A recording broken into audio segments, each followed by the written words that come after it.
Traduza isto se for capaz. Se conseguir, todo o meu salário deste mês é seu. A risada ecoou pela suíte presidencial. Não era um som de alegria, mas um som áspero, um deboche que cortava o ar como vidro quebrado. Ahmed, o sheik bilionário, estava sentado, quase deitado em sua cadeira de couro importado, atrás de uma mesa que era maior que um carro pequeno, feita de uma madeira escura que brilhava sob a iluminação suave da sala opulenta. Ele segurava um maço de papéis. Eram documentos densos, repletos de gráficos de pizza, barras ascendentes e descendentes, e colunas de números que fariam a cabeça de qualquer um girar. Pior ainda, o texto estava em árabe clássico, a linguagem dos contratos de alto nível, não o árabe coloquial das ruas. Com a outra mão, a mão que usava um anel de ouro maciço com um diamante que parecia um cubo de gelo, ele apontava. O dedo estava estendido, agressivo, na direção de Maria. Ela estava parada ali ao lado da mesa, uma figura pequena e quase invisível em seu uniforme azul de camareira, com o avental branco engomado. Ela tinha entrado na sala apenas para recolher as xícaras de café vazias, um trabalho silencioso que ela fazia centenas de vezes por dia. Agora, ela era o centro de um espetáculo cruel. Ela olhava para os papéis, seu rosto uma máscara de confusão e medo. A humilhação era um rubor quente que subia por seu pescoço. Os outros homens na sala, consultores e advogados internos caros, desviavam o olhar. Eles eram cúmplices em seu silêncio, com medo de perderem seus bônus multimilionários se defendessem a faxineira. O silêncio na sala era pesado, quebrado apenas pelo farfalhar do papel que Ahmed balançava. Então ele falou, sua voz alta, projetada para encher a sala e diminuir a mulher à sua frente. Traduza isto se for capaz. A ordem foi um trovão. Os olhos de Maria se arregalaram. Traduzir. Aquele documento. Ele não estava falando sério, mas o sorriso cruel em seu rosto dizia que sim, ele estava se divertindo. Ele estava usando sua vasta riqueza e poder para esmagar alguém que ele considerava um inseto. Ele se inclinou para a frente, o cheiro de seu perfume caro invadindo o espaço de Maria.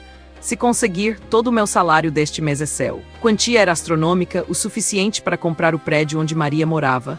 Foi uma oferta feita com a certeza absoluta de que era impossível. Era uma piada cara e cruel. Ahmed riu de novo, deliciando-se com a própria sagacidade. Ele olhou para seus associados, que agora forçavam risadas nervosas. Vejam só, ele parecia dizer, vejam como eu brinco com os meus servos. Ele se voltou para Maria, seu rosto se fechando em uma carranca de desprezo. Mas nós dois sabemos que você mal consegue ler, não é? A acusação pairou no ar. Suposição de que sua posição definia sua inteligência. Ele a dispensou com um aceno de mão. Saia daqui, volte para o seu esfregão.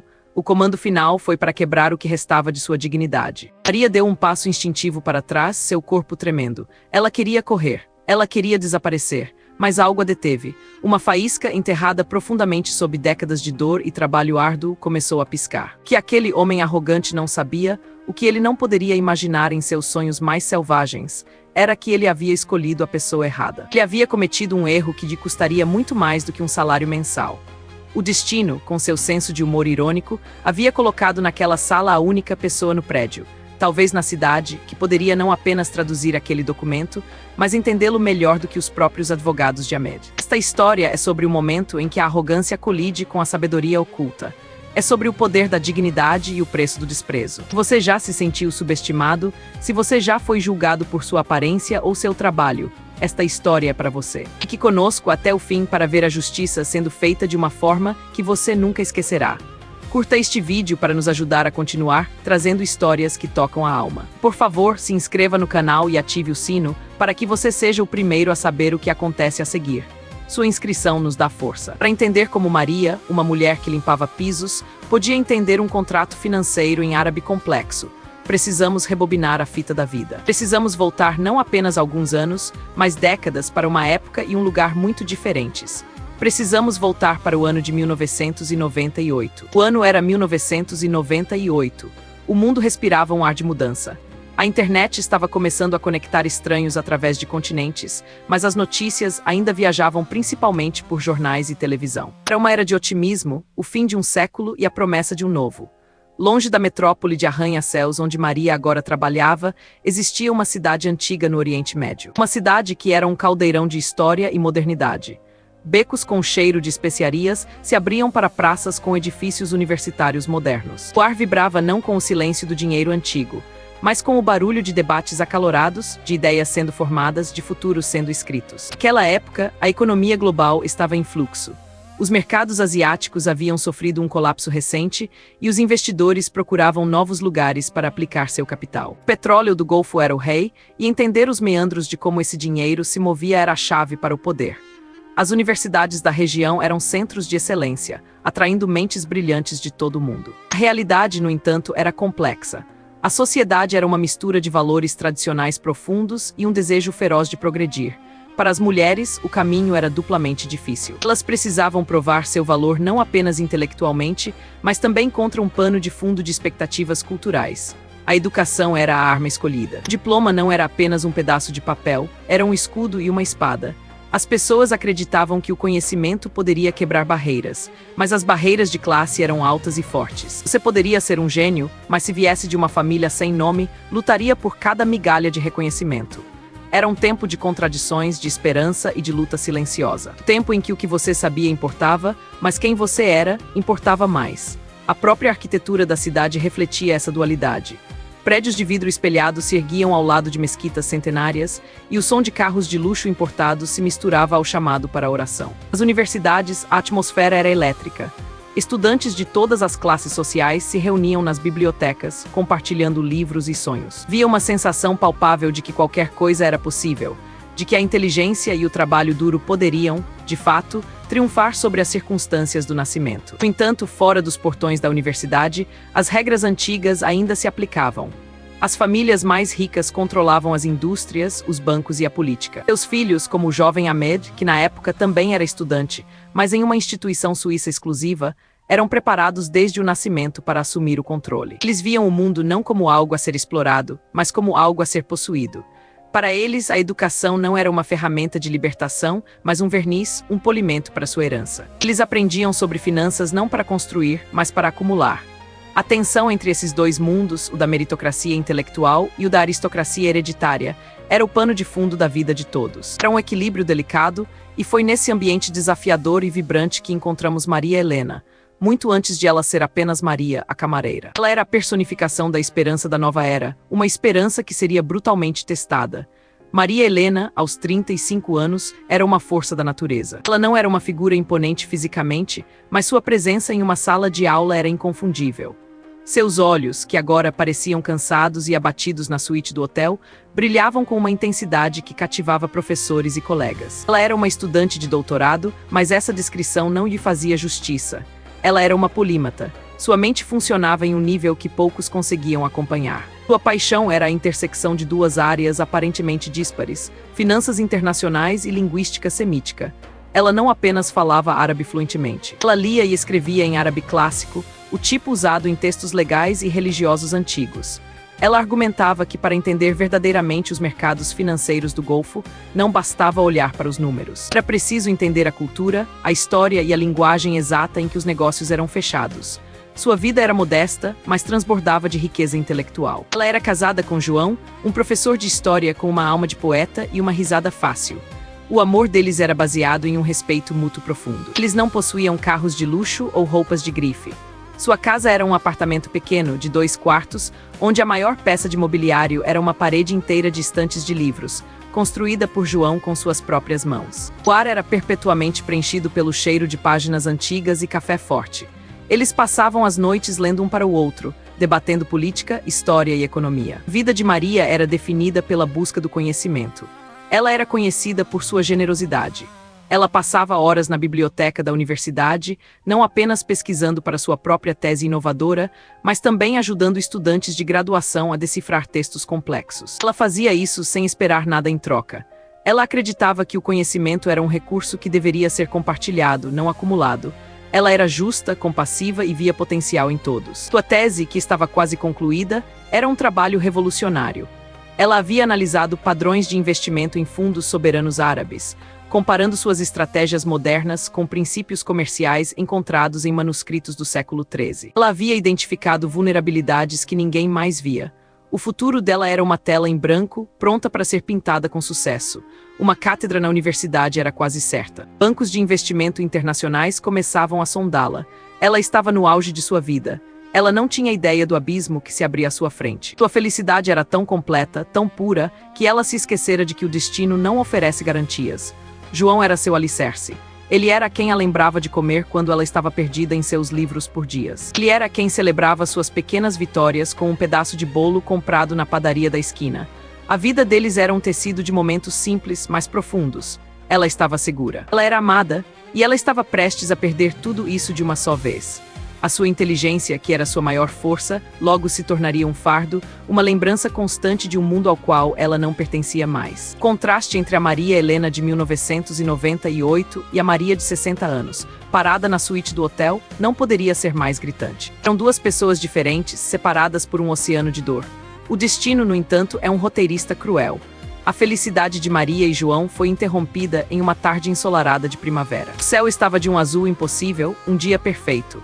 João estava participando de uma pequena conferência em uma cidade vizinha. Ele estava animado, pois havia descoberto alguns mapas antigos que queria compartilhar com seus colegas. Ele prometeu a Maria que estaria em casa para o jantar. Ele nunca chegou. A estrada era sinuosa, cortando montanhas.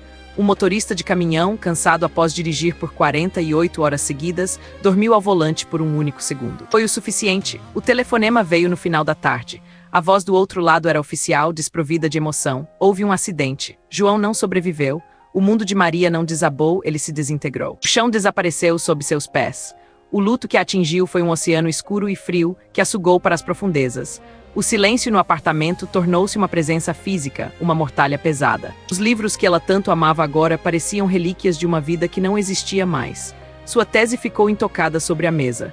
As palavras árabes, que antes dançavam para ela, agora pareciam rabiscos sem sentido. Sua mente, antes tão afiada, estava envolta em uma névoa de dor. Ela parou de ir à universidade. Ela parou de comer. Ela parou de viver. Ela tentou, nos meses seguintes, encontrar algum sentido. Ela se sentava na cadeira vazia de João, segurando uma de suas canetas apenas para sentir o cheiro dele. Mas a dor era uma companheira implacável, e a tragédia raramente vem sozinha. Ela traz convidados indesejados. Com a perda de João veio a descoberta de dívidas. Não eram dívidas de luxo, mas dívidas de compaixão. João, em sua bondade infinita, havia coassinado um empréstimo substancial para seu irmão, que tentava salvar um negócio falido. O negócio faliu, o irmão desapareceu. E agora, com João morto, os credores se voltaram para Maria. A dívida era esmagadora, muito além de qualquer coisa que ela pudesse pagar com sua bolsa de estudante. Ela tentou negociar, mas os bancos foram inflexíveis. Eles não se importavam com seu luto ou com sua genialidade acadêmica. Eles só viam números em um livro-razão. Em questão de meses, ela perdeu tudo. O apartamento, seu santuário de conhecimento e amor, foi tomado. Os oficiais de justiça vieram em uma manhã cinzenta, etiquetando seus pertences. A visão mais dolorosa foi a de seus livros, as obras de história de João, os textos financeiros de Maria, sendo jogados em caixas como lixo. Ela teve que vender a coleção de uma vida inteira a peso para pagar uma fração insignificante do que ela devia. A mulher que estava prestes a se tornar uma das maiores especialistas em finanças do Oriente Médio estava agora sem teto, de coração partido e completamente sozinha. A universidade, vendo sua ausência prolongada e sua incapacidade de continuar, revogou sua bolsa de pesquisa. A porta para seu futuro se fechou com um estrondo final. Ela estava quebrada, não apenas emocionalmente, mas totalmente. A tragédia não apenas tirou seu marido, ela roubou sua identidade, seu propósito e seu futuro. Maria Helena, que existia, a acadêmica brilhante, morreu naquela estrada junto com João.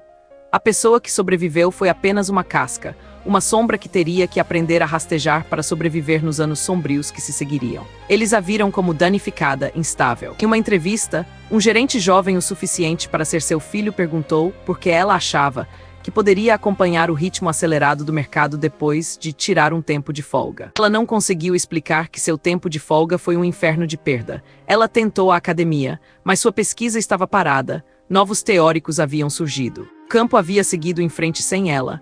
Ela era uma nota de rodapé esquecida. O preconceito era evidente, embora nunca dito em voz alta. Ela era uma mulher mais velha, sem conexões recentes, competindo com jovens recém-formados cheios de energia e com currículos impecáveis. A rejeição foi absoluta e constante. Ela se viu forçada a aceitar trabalhos braçais, coisas para as quais não precisava de sua mente brilhante. Ela limpou escritórios à noite, invisível para os executivos que passavam por ela. Ela lavou pratos em restaurantes abafados, o som de louça quebrando misturando-se aos seus pensamentos. Cada trabalho era um pequeno corte em sua alma, um lembrete do que ela havia perdido. Humilhação social foi a pior parte. Pessoas que antes admiravam agora a olhavam com pena, ou pior, com desprezo. Antigos colegas atravessavam a rua para evitar falar com ela. Ela não suportava os olhares de pena. Ela precisava desaparecer. Ela precisava ir para um lugar onde ninguém conhecesse seu nome, ninguém soubesse de sua glória passada ou de sua tragédia presente. Juntando o pouco dinheiro que conseguiu economizar vivendo em condições miseráveis, em um quarto alugado nos fundos de uma padaria, ela comprou uma passagem só de ida para o outro lado do mundo. Ela escolheu uma cidade grande e impessoal na América, um lugar de arranha-céus de vidro e uma indiferença fria. Ela chegou com uma mala pequena, contendo algumas roupas e o único item que ela conseguiu salvar. Uma foto gasta de João sorrindo. Ela tinha agora 50 anos. A idade era mais uma barreira. Ela não falava o idioma local com a fluência de um nativo, embora seu inglês fosse academicamente perfeito, era rígido, livresco. Ela procurou qualquer emprego que pudesse pagar um quarto pequeno em um bairro perigoso, e foi assim que ela encontrou o Hotel Magnífico. A entrevista foi curta, humilhante. A gerente de recursos humanos mal olhou para ela. Não perguntaram sobre sua tese de doutorado. Não perguntaram sobre sua fluência em árabe ou sua compreensão dos mercados de derivativos. Eles olharam para suas mãos, agora calejadas e ásperas pelo trabalho braçal, e perguntaram se ela sabia limpar. Maria engoliu o último resquício de seu orgulho. Ela disse que sim. Ela recebeu o uniforme azul e o avental branco. Por 10 anos, essa foi sua vida. Acordar antes do amanhecer, esfregar mármore, polir latão, arrumar camas desfeitas por pessoas ricas que nem haviam. Colher o lixo de luxo. Ela se tornou especialista em ser invisível. Os hóspedes passavam por ela nos corredores, falando em seus telefones sobre negócios de milhões de dólares, e ela era apenas parte da mobília. A brilhante Maria Helena estava enterrada, e apenas Maria, a camareira, restava. Ela aceitou seu destino com uma resignação silenciosa e cinzenta. Ela trancou sua mente. Ela parou de pensar em finanças. Ela parou de ler em árabe. Era muito doloroso. Ela apenas limpava.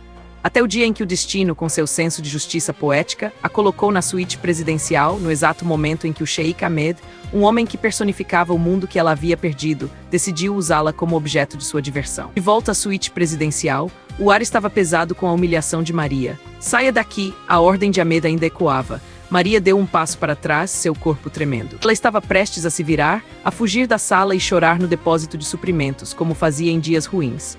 Mas então algo aconteceu. Enquanto ela se virava, seus olhos, por um breve segundo, focaram no documento que Ahmed ainda segurava. Ele o balançou com desprezo e, por um instante, a página principal ficou perfeitamente visível. Maria congelou. Não foi o texto em árabe que a deteve, embora ela o lesse tão facilmente quanto sua lista de compras. Foi o gráfico abaixo dele. Um gráfico de barras complexo, intitulado Projeções de Retorno de Ativos da Al Nasir Holdings. Seus olhos, por puro instinto, escanearam os números. A mente que ela manteve adormecida por uma década, a mente que analisava padrões financeiros, despertou. Ela viu imediatamente. Havia um erro. Não um erro de digitação, um erro catastrófico. O cálculo da taxa de retorno sobre os investimentos em logística estava inflado. Alguém havia usado a métrica errada, confundindo receita bruta com lucro líquido em uma das projeções de subsidiárias. O resultado era que o documento mostrava um lucro projetado de centenas de milhões, quando, na verdade, os números indicavam uma perda iminente. Ela sabia o que aquele erro significava. Era o tipo de erro que não se comete acidentalmente. Era o tipo de erro que alguém planta para esconder um desvio, para encobrir um golpe. O desprezo de Ahmed, seus associados silenciosos. Tensão na sala. Não era apenas arrogância, era pânico. Eles estavam em uma reunião de crise. A descoberta inesperada não foi de um tesouro ou de um salvador. A descoberta foi de um crime ali, na frente dela, no documento que estava sendo usado para humilhá-la. O medo de Maria desapareceu, substituído por outra coisa. Uma raiva fria. A raiva da acadêmica que vê um trabalho mal feito. A raiva da mulher justa que vê a corrupção. Ela parou de tremer. Ela levantou a cabeça lentamente. Seus olhos, antes baixos e assustados, encontraram os de Ahmed. O Sheikh, percebendo que ela não havia fugido, ergueu uma sobrancelha, sua zombaria se transformando em irritação. Eu disse para sair, sua mulher surda. O novo conflito foi instantâneo e silencioso. Ocorreu dentro de Maria. Ela tinha a informação. Ela podia ver o golpe. Ela podia ver que Ahmed, por mais cruel que fosse, estava prestes a ser traído por seus próprios associados, possivelmente os homens sentados naquela sala. O perigo era imenso. Se ela falasse, ela estaria se expondo. Ela era uma camareira. Quem acreditaria nela? Eles a demitiriam no local. Pior, se ela estivesse certa sobre o golpe, aquelas pessoas não hesitariam em silenciá-la permanentemente. Ela era uma imigrante pobre, sem ninguém. Desaparecer seria fácil. Seu instinto de sobrevivência, afiado por 20 anos de desgraça, gritava para ela correr, ficar quieta, ser invisível. Era assim que ela havia sobrevivido. Mas então ela olhou para o documento novamente. Ela olhou para o erro. Era uma ofensa à sua inteligência. Era uma ofensa a tudo o que ela um dia representou. Aquele jovem arrogante merecia ser roubado. Talvez fosse o karma, mas o golpe não o afetaria apenas. Afetaria milhares de funcionários, investidores menores, pessoas como ela, que dependiam da estabilidade daquela vasta corporação. A decisão precisava ser tomada em um segundo. O silêncio da sala era total. Ahmed começou a se levantar de sua cadeira, sua paciência claramente no fim. Seguranças, ele começou a gritar, foi o momento. Porta para sua antiga vida se abriu por uma fresta. Ela podia fechá-la e voltar para a segurança de sua invisibilidade, ou podia atravessá-la. O seu retorno sobre o investimento logístico está errado, disse ela. A voz dela era baixa, mas clara, e estava em árabe clássico perfeito. O sheik congelou, sua boca ainda aberta do grito inacabado. Os outros homens na sala levantaram a cabeça abruptamente, seus rostos empalidecendo. Ahmed olhou para ela, sua expressão de zombaria substituída por um choque absoluto, uma confusão tão profunda que era quase cômica. O que você disse? Ele gaguejou também em árabe. Maria deu um passo à frente. Ela não era mais a camareira, ela era Maria Helena, a especialista em finanças. Ela apontou para o gráfico. Eu disse que seus números estão errados. Você não está calculando a depreciação dos ativos de transporte. Você está confundindo receita bruta com lucro operacional líquido na sua subsidiária de Xangai. Você não está ganhando 400 milhões. Você está prestes a perder 800 milhões. E quem quer que tenha preparado este relatório? Ela fez uma pausa, olhando diretamente nos olhos de Ahmed. Ou é incrivelmente incompetente, ou está roubando você. A bomba havia sido lançada. O conflito não era mais interno. Estava ali na sala entre a camareira e o bilionário, e os homens que agora a olhavam não com desprezo, mas com puro terror. O julgamento da vila, ou neste caso, da suíte presidencial, estava prestes a começar. E Maria estava no centro dele, vulnerável e, pela primeira vez em 20 anos, perigosamente viva. O perigo era real, os homens na sala se entreolharam. Um deles, um homem mais velho com olhos frios, começou a falar. Sheik Ahmed, esta mulher é claramente louca. Ela está perturbando uma reunião privada. Chame a segurança para removê-la. Mas Ahmed não tirava os olhos de Maria. A tensão na suíte presidencial era tão espessa que podia ser cortada. O associado de olhos frios, cujo nome era Fadi, insistiu. Sheik, ela está delirando. Vamos continuar. Ahmed levantou a mão, silenciando Fadi. Ele olhou para Maria, seus olhos percorrendo da cabeça aos pés, como se a visse pela primeira vez. O uniforme de camareira, o cabelo grisalho, as mãos calejadas. Nada disso combinava com a análise financeira impecável e o árabe fluente que ela acabara de proferir. A escolha moral de Ahmed estava diante dele. Ele podia acreditar em seus associados de longa data, os homens de ternos caros com quem ele fazia negócios há anos, ou podia acreditar na camareira. Uma escolha era fácil e segura. Outra era absurda, mas algo nos olhos de Maria, uma confiança que não pertencia a uma faxineira, o fez hesitar. A dúvida estava plantada. Ele se virou para Fadi. Traga-me os dados brutos da subsidiária de Xangai. Agora, Fadi empalideceu visivelmente. Meu sheik, isso levará horas. Não precisamos incomodar você com isso. Confie em nós. Agora. Ahmed rugiu. O comando ecoou e um assistente correu para um laptop. Enquanto eles digitavam freneticamente, Ahmed manteve seu olhar fixo em Maria. Ela não recuou. Ela permanecia parada, com uma dignidade que era uma armadura. Quem é você? Ele perguntou em árabe. Eu sou Maria, a camareira, ela respondeu simplesmente. Não minta para mim. Eu sou Maria Helena. Eu entendia desses números. O assistente finalmente encontrou os arquivos. Os dados brutos apareceram na tela gigante na parede. Ahmed olhou. Fadi começou a suar e Maria, da sua posição, falou novamente. Olhe a linha 42, o custo de combustível, e a linha 58, manutenção da frota. Estão relatados como ativos, não como despesas operacionais. É uma fraude básica. Ahmed seguiu as instruções dela. Seus olhos se arregalaram. Ela estava certa. O castelo de cartas desmoronou. A fraude era clara como o dia. Fadi e dois outros homens na sala estavam roubando milhões e estavam prestes a dar o golpe final que culparia um colapso do mercado. O silêncio foi quebrado por Ahmed. Ele não gritou. Ele falou em um tom baixo mortal. Seguranças, desta vez não foi para Maria. Os seguranças entraram, homens enormes que estavam postados do lado de fora. Ahmed apontou para Fadi e seus cúmplices. Levem estes homens, entreguem-nos à polícia, congelem suas contas, todas elas. Os homens protestaram, mas foram arrastados para fora da sala sem cerimônia. A sala ficou vazia, exceto por Ahmed e Maria. A solução havia sido drástica. Ahmed sentou-se, parecendo exausto. Ele havia acabado de perder milhões, mas Maria o havia salvado de perder bilhões. Ele olhou para a mulher que ainda estava em seu uniforme de limpeza.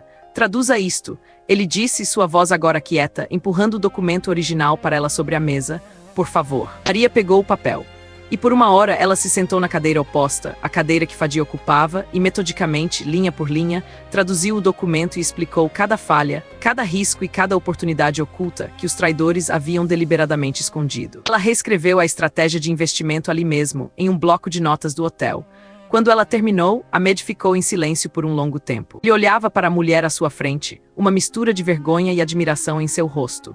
Ele, o mestre do universo, havia sido salvo por a única pessoa na sala que ele havia tratado como lixo. A redenção de Ahmed começou ali. Ele se levantou, caminhou até a janela e olhou para a cidade.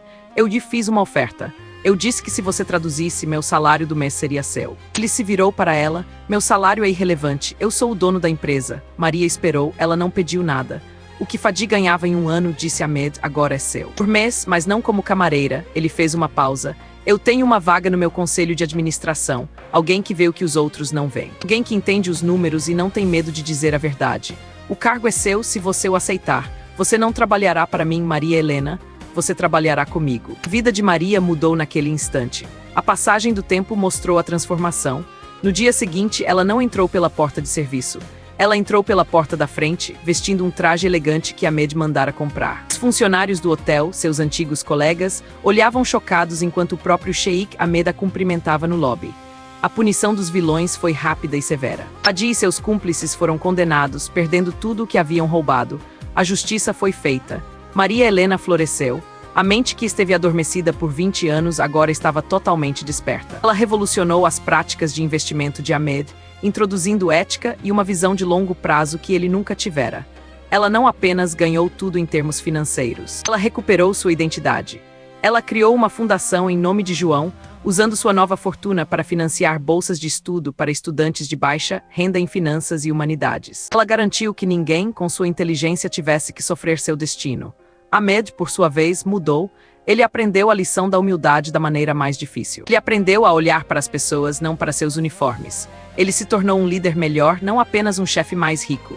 Maria não o perdoou imediatamente pela humilhação, mas com o tempo, eles desenvolveram um profundo respeito mútuo. Ela o ensinou sobre sabedoria e ele lhe deu a plataforma para usá-la.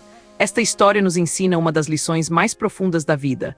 A arrogância sempre precede a queda. Sheikh Ahmed acreditava que seu dinheiro lhe dava o direito de humilhar os outros, de julgar o valor de uma pessoa por seu uniforme. Ele riu da camareira, sem saber que estava rindo da única pessoa que poderia salvá-lo. Ele confundiu posição com inteligência e humildade com fraqueza. Quantas vezes nós fazemos o mesmo? Quantas vezes julgamos um livro pela capa? Quantas vezes descartamos a opinião de alguém porque essa pessoa não tem um título chique ou roupas caras? A verdade é que a sabedoria não usa etiqueta de preço. A inteligência pode ser encontrada nos lugares mais inesperados. Maria Helena foi forçada a se tornar invisível, mas sua mente nunca perdeu o brilho. Ela suportou a tragédia, o fundo do poço e a humilhação diária, mas quando o momento chegou, quando o destino a chamou, ela estava pronta. Ela nos ensina sobre resiliência. Ela nos ensina que não importa o quão baixo você caia, você nunca deve esquecer quem você é por dentro. O mundo pode tirar seu emprego, sua casa e seu status, mas não pode tirar seu conhecimento e sua dignidade, a menos que você os entregue. A verdadeira medida de uma pessoa não é a riqueza que ela acumula, mas o caráter que ela revela nos momentos de pressão. Pense nisso. Quantas Marias você ignora todos os dias? O faxineiro do seu escritório, o garçom que serve seu café, a caixa do supermercado. Cada um deles carrega uma história, talentos ocultos e uma sabedoria que você pode nunca conhecer se escolher olhar através deles, em vez de olhar para eles. A vida tem um jeito de nos testar. Ela testou Ahmed com poder e ele falhou. Ela testou Maria com sofrimento e ela triunfou. E no final, a justiça poética do destino garantiu que o arrogante aprendesse com o humilde e que a sábia fosse elevada ao lugar de onde nunca deveria ter saído. O que você achou desta incrível reviravolta? Você acredita que Ahmed realmente mudou ou ele apenas precisava da inteligência de Maria? E o que você teria feito no lugar de Maria naquele momento de humilhação? Deixe sua opinião nos comentários. Queremos muito saber o que você pensa. Se esta história tocou seu coração, por favor, curta este vídeo e compartilhe com alguém que precisa de uma dose de esperança. E o mais importante, se inscreva no nosso canal e ative o sino para que você nunca perca uma história de justiça e redenção. Sua participação é o que nos move. Lembre-se sempre, nunca subestime ninguém. O verdadeiro valor está escondido, esperando o momento certo para se revelar. Até a próxima história.